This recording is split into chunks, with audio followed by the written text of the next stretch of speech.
Hi, it's Sandra here from Creating Spain, and today I'm doing a little video on Concepts. It's an iPad app that is designed for people to use for drawing, all sorts of drawing, I hasten to add. You can use this for sketching, high-end artwork, architectural plans, room diagrams, all sorts of stuff, because it is infinitely editable. Now, I've done a recording of this before, but it was when I just got the app and I wasn't quite sure, well, not only how it was used, but also I wasn't quite sure exactly what use it would have for me. But not only have I discovered what use it is to me, but the app has been adjusted and improved over the last, I don't know how long it's been, a few months, a year, I'm not sure. And it is now far more user-friendly as far as I'm concerned than it was. I still have the odd issue with it, but the developers are very good. If I do get issues and I tell them, they do try and get things fixed. And indeed, at the moment, I'm using a beta version because I was having a problem when I was doing writing on it, and they have managed to fix that problem. At least it looks as though they have, so that's good news to me.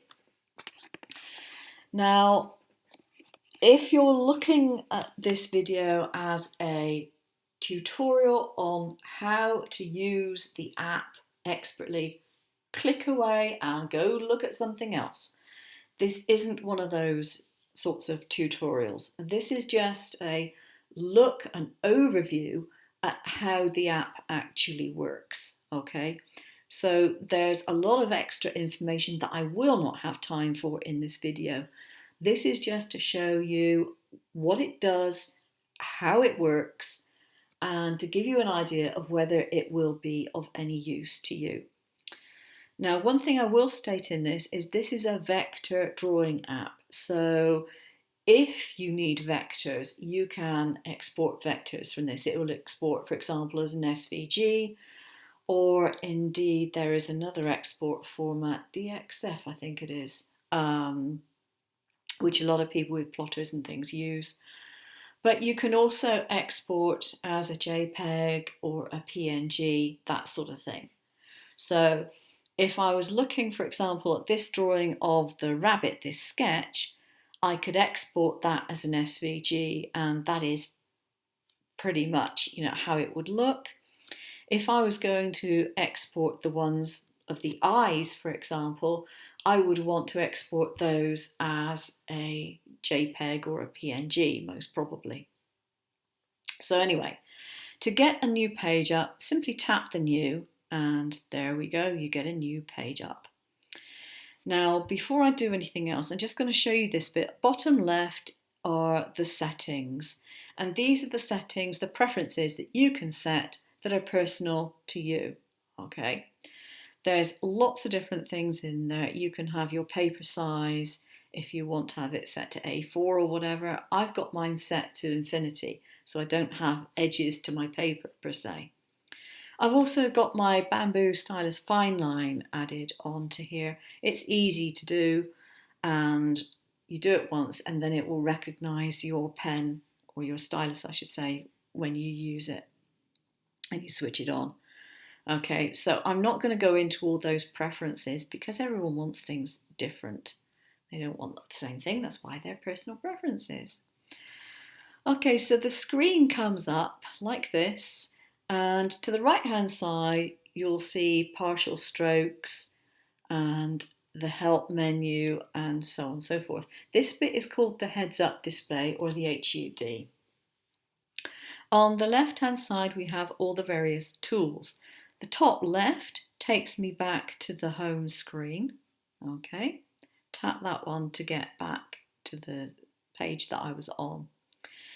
And then to the right of that you have a down arrow and a selection, and this is the selection wheel, and it has lots of different tools: filled stroke, pencil, pen, dotted lines, wire, marker, airbrush, eraser, text boxes, selection, filled stroke, pencil, pen, fountain pen, all those tools. And you'll notice that to the left of that 5 of those tools are in my toolbar. And you can change whichever ones you want to add to that selection. Now, I have the iPad Mini 4, so I get 5 of them. I think if you got the iPad Pro, the big one, I think you get an extra couple of spaces. Obviously, if you've got an iPad Pro, you're seriously into doing the drawing generally, so you might want more tools to be at your fingertips. Then you have the back arrow. If you've done anything, you'll get the forward arrow as well. The next one down is the precision mode. Now, I'm not going to go into this one because it really isn't my bag. I will just briefly give you an idea of what it is. This is suitable for doing architectural plans, construction diagrams, anything that you need to be exact, precise, and extremely careful about. So you can add your measurements, you can dictate how long a line is going to be down to a point something millimeter, whatever. And you also have, if I show you this bit, tap on the arc. You have an arc, you have an angle, an ellipse, and a rectangle. And these guides come up. And if you actually draw around them, you don't actually need to tap on the actual line itself, anywhere around it, it will fill in. You can stretch them, rotate them, you can move them, do whatever you like to them, set precise measurements, and so on and so forth. But this isn't something that I need to use, so I don't use it, all right? And I stay out of precision mode most of the time. I use the sketch mode. Then you have layers, and automatically, because I have a pen tool selected, I have a pen layer, and the pencil automatically comes up every time, and it's just an empty layer because, well, I've not used a pencil. And then you have the download button, which allows you to import images. And you have the upload button, which is your exporting. So you can do transparent PNG to photos, quick draft email. You can share a drawing link, you can copy it to the clipboard, and you can export in JPEG, PSD, DSF, PNG, SVG, CPT. CPT being Concept's own version. You can export it transparent as a picture on transparent background. You can export it with the paper and the grid. You can do a screenshot, do the entire drawing or a configured size. Lots of options. So plenty of export options for you. Now, one thing to bear in mind is that although this is a drawing app that uses vectors, if you use, for example, the airbrush, that isn't a vector, that is going to be a PNG, JPEG. It's not going to have, at least, it is vector, but it will be like scribble lines rather than anything else. So if you're going to export something and you want the airbrush look to it, as it were, export it in a JPEG or a PNG, something like that. If you export that as an SVG and you look at it, you're going to think, what on earth have I done? Because it's just going to look like a lot of scribble. So yeah, the tools as we go down, the ones that I've got. The selection tool. Now this one is pretty obvious. You can lasso things, or you can literally put your finger or your stylus on and tap and hold and get things selected. So the choice is yours, whichever one you want to use at the time.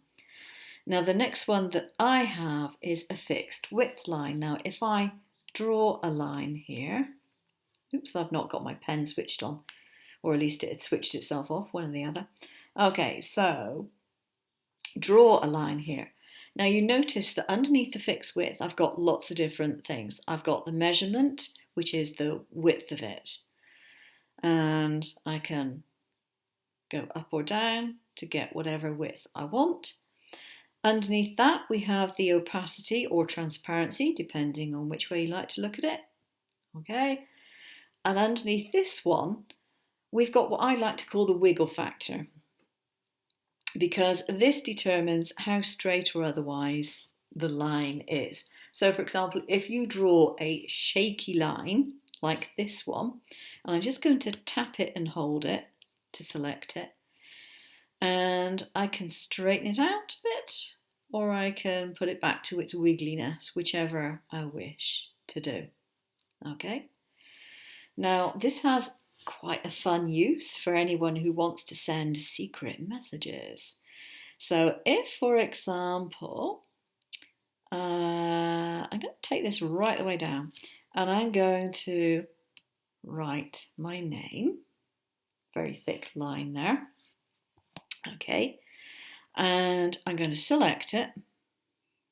Come on, select. I didn't want to do another line, select it. There we go. Actually, I wanted to select all of it, so I used the lasso bit instead. There we go. And now I'm going to make this straight. See? And you could actually send that to someone, and then when they opened it up, they could do that, and they could read what you've written. It's fun. Okay. That's me being childish, sorry. Right, let's take all that lot, and I'm going to delete. There we go. Now, whoops, got my select tool selected, that won't do. Right, okay, so I've got a line. I'm going to tap it to hold it, and I want to make that line thinner. So I can make that line thinner. Okay. And if I want to change the colour, I can change the colour of it. If I want to make it straighter, I can make it straighter. If I want to make it thicker, I can make it thicker. And I can do this at any time during the drawing. So that is what makes concepts rather unique. In my way of thinking, it makes life so much easier to be able to do that. Now, if, as in this case, I have two lines, if I tap and hold, you'll see you get two little line symbols, and it points either to the green line or, in this case, the black line. And you notice, if you're very clever, that line, we'll get it back up again. No, undo that. Right. Okay, that the colour that goes from the little squiggle to the actual line itself is showing the colour, so it makes it easier for me to decide which one I want to select. Okay, now if I'm having difficulty selecting, it is probably because I have my iPad set up on my desk, which I don't normally have, and it's at an angle on my desk, and I have the angle of my pen set up for when I would normally be drawing, which is sat down on the sofa or something with the iPad in my hand. So the angle is slightly different, and that's why it's having more difficulty in selecting things. So we then go to the fill tool, and that draws shapes and puts a fill to them, like so. And we have the eraser, and that obviously works like an eraser does. And then we have go back. Oh, I didn't want to do that, so I can do that. Or actually, I did want to do that, so I go forwards. And then we have the layers. Now you can see I've got two layers, a pen and a pencil. Now if I go back to my tools and I go for an airbrush, for example, don't want to copy that, just want to airbrush something. And pick another colour, I'm going to pick yellow. And I'm going to do some airbrushing on here. Da, da, da, da, da. Actually, I changed it, didn't I? I didn't mean to change it. I wasn't paying attention to what I was doing. Okay. Right. Because I had it selected and then went to airbrush, it changed it to airbrush. Right, now I want to do some airbrushing. So do a bit of airbrushing. Da, da, da, da, da, da. Okay, go to my layers. And you'll see that it's put the airbrushing on a different layer. Now this is quite handy because if I go back in here and click off at the selection, if for example I decide I want to erase some of the airbrushing, I want to erase it just there. Da, da, da, da, da. As you can see, I've gone over the line that I did, but it's not erased the line because the airbrushing is on a separate layer. Now, with the layers, you have them normally on automatic, but you can set it to manual. So you can have it so that you determine what layers are containing what. That's entirely up to you. Okay, you can do it whichever way you wish. Now, with the select tool, you have the heads-up display, which is the bit on the right-hand side, top right of the screen. You can have partial strokes excluded or included. Locked items can be excluded or included. You can look in all layers or just the layer that you're working on.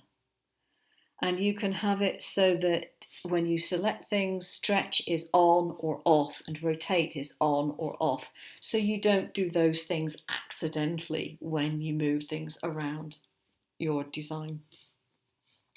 Entirely your choice as to whether you have these things on or not.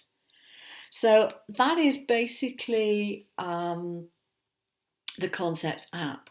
Now, I'm slightly unusual in my usage of Concepts in that I use it to do things that are probably a little different to most people. For example, if I go back to this one here. For example, I have this cartoon dog.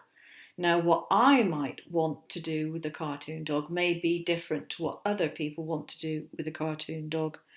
And so I will export that as a JPEG, for example, and then trace it in Sure Cuts a lot to give me a cut file. If I were to export that as an SVG, all these airbrushing strokes that I've done would show up as a scribble, and so that really wouldn't be very good for my kind of purpose. Whereas, other people, may want to do other things with it, may just want to export the lines and so on and so forth. So it does have various uses. Now, if you do export as an SVG, what you will find is that all the lines that you do, and let me give you an example here. Fixed width, okay, really thick line, okay. Thick line like that.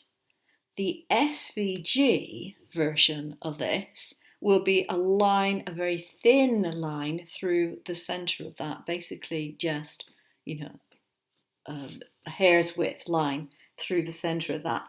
It will not give you a line of the outside of that shape. It will literally be a wire line. So if I decided to select this one, for example, if I tap on it and select it, and I put this to wire, where's wire? Here we go, here's wire. That is more what I would be getting, okay, not a line of the outside of that stroke. So you do need to bear that in mind if you're using it for things like plotters, cut files, for any reason at all. If you're using it just as a picture, then you have, JPEG or PNG or something like that you can export, and that's fine. So that's it. I hope you find it useful, and I'm definitely more used to it than I was. I'm not brilliant at using it, but I'm getting better, and I really do need to do some more practice. But I do think it's a very worthwhile app. I use the Pro version because basically it's not dear enough to warrant not using the Pro version, and it gives you access to all the things that you can't access if you have the other version, the free version. Okay, so have a look at it. Have a look at the Concepts Facebook page. Have a look at the Concepts website. And if you're interested, watch a load of the professional videos on it. I don't profess to be professional at this, purely amateur, but I do think it's a worthwhile app. Okay, thanks for watching. Bye bye.